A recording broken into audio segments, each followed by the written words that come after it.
2025ರಲ್ಲಿ market ಬಂದು ಒಂದು very less return ಅಲ್ಲ. ಕೆಲವರಿಗೆ ನಿಮ್ಮ ಪೋರ್ಟ್ಫೋಲಿಯೋ ಮ್ಯೂಚುವಲ್ ಫಂಡ್ ಪೋರ್ಟ್ಫೋಲಿಯೋ ಬರೀ 2% ಕೊಟ್ಟಿರ್ಬೋದು ಅಥವಾ 5% ಕೊಟ್ಟಿರ್ಬೋದು.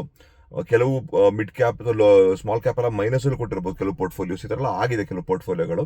ಬಟ್ ಓವರ್ ಆಲ್ ನಿಮಗೆ ಮಾರ್ಕೆಟ್ 1 ಇಯರ್ ಅಲ್ಲಿ ರಿಟರ್ನ್ಸ್ ಕೊಟ್ಟಿಲ್ಲ. ಬರೀ ನಿಫ್ಟಿ ನೋಡ್ಕೊಂಡ್ರೆ ಬರೀ ಲೆಸ್ ದ್ಯಾನ್ 3% ಅಂದ್ರೆ ತುಂಬಾ ಕಮ್ಮಿ ರಿಟರ್ನ್ಸ್ ಮಾರ್ಕೆಟ್ ಕೊಟ್ಟಂಗಿರುತ್ತೆ ಅಲ್ವಾ. ಅದೇ ನಿಮ್ಗೆಲ್ಲ ಯೋಚನೆ ಬರ್ಬೋದು, ನಾನು ಈ ಸ್ಟಾಕ್ ಮಾರ್ಕೆಟ್ ಅಲ್ಲಿ ಇಷ್ಟೊಂದೆಲ್ಲ ತಲೆ ಕಟ್ಕೊಳಕ್ ಬದಲು ನಾನು ಹೋಗ್ಬಿಟ್ಟು ಡೈರೆಕ್ಟ್ ಆಗಿ FD ಹಾಕ್ಬೋದಲ್ಲ, ಅಥವಾ RD ಹಾಕ್ಬೋದು, ಅಥವಾ ಈ ಫಿಕ್ಸ್ಡ್ ರಿಟರ್ನ್ ಬರುವಂತ ಒಂದು ಕೆಲವು ಡೆಟ್ ಫಂಡ್ ಅಲ್ಲಿ ಹಾಕ್ಬೋದಲ್ಲ, ನನಗೆ ರಿಟರ್ನ್ಸ್ ಫಿಕ್ಸ್ ಆಗಿ ಬರ್ತಾ ಇರುತ್ತೆ, ಅದೇ ಬೆಟರ್ ಅಲ್ವಾ ಅಂತ ಅನ್ಕೋಬಹುದು ನೀವು. ಸಿ, ಅರ್ಥ ಮಾಡ್ಕೊಳ್ಳಿ, ಮಾರ್ಕೆಟ್ ಆ ಥರ ವರ್ಕ್ ಆಗಲ್ಲ. ಮಾರ್ಕೆಟ್ ಯಾಕೆ ಆ ಥರ ವರ್ಕ್ ಆಗಲ್ಲ ಅಂದ್ರೆ, ಕೆಲವು ವರ್ಷಗಳು ಮಾರ್ಕೆಟ್ 30-40% ಕೊಟ್ಟಿರೋ ವರ್ಷಗಳಿದೆ. ಕೆಲವು ವರ್ಷಗಳು ಮಾರ್ಕೆಟ್ ನೆಗೆಟಿವ್ ರಿಟರ್ನ್ಸ್ ಕೊಟ್ಟಿದ್ದ ವರ್ಷಗಳಿದೆ.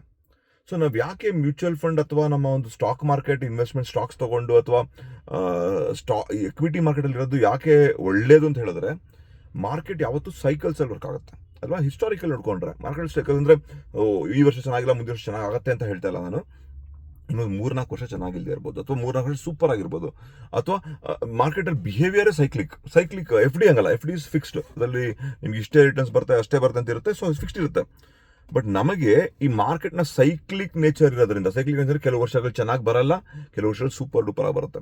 ಸೊ ಈ ತರ ಸೈಕ್ಲಿಕ್ ಇಂದ ಓವರ್ ಆಲ್ ಲಾಂಗ್ ಟರ್ಮ್ ಅಲ್ಲಿ ನಮಗೆ ಆವರೇಜ್ ರಿಟರ್ನ್ FD ಗಿಂತ ಚೆನ್ನಾಗಿ ಬರ್ತಾ ಇದೆ. ಹಿಸ್ಟಾರಿಕಲಿ 12.5% ನೀವು ನಾವು ನಮ್ಮ long term SIP returns calculate ಮಾಡ್ಬೇಕಾದ್ರೆ ಯಾವಾಗಲೂ 12%, 11%, 15% ಕ್ಯಾಲ್ಕುಲೇಷನ್ ಮಾಡ್ತೀವಲ್ವಾ. ಆ 12%, 11%, 15% ನಾಟ್ 1 ಇಯರ್, ಒಂದು ವರ್ಷದಲ್ಲ, ಅದು ಓವರ್ ದ ಇಯರ್ಸ್ ನಿಮ್ಗೆ ಆ ರಿಟರ್ನ್ಸ್ ಬಂದಿರುತ್ತೆ. ಫಾರ್ ಎಕ್ಸಾಂಪಲ್, ನಾವೀಗ ಕೋವಿಡ್ನ ಫಾಲ್ ಆಯಿತು, 2007ರ ಒಂದು ಲೇಮನ್ ಬ್ರದರ್ಸ್ ಫಾಲ್ ಆಯಿತು.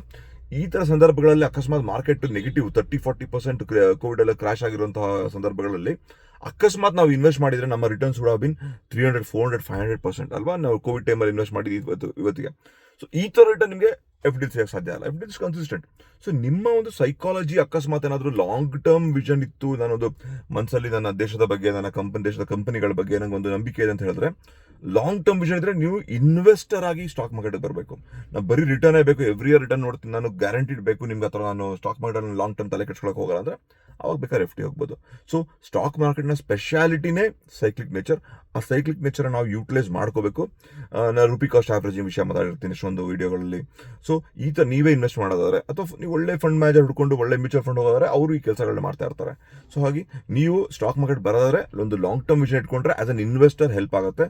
ಶಾರ್ಟ್ ಟರ್ಮ್ ಅಲ್ಲಿ ಈ ಥರ ಕೆಲವು ವರ್ಷಗಳು ರಿಟರ್ನ್ಸ್ ಕೊಡದೇ ಇರೋ ವರ್ಷಗಳು ಅಥವಾ ನೆಗೆಟಿವ್ ಕೊಡೋ ವರ್ಷಗಳಿಗೂ ನಾವು ರೆಡಿ ಇರಬೇಕು.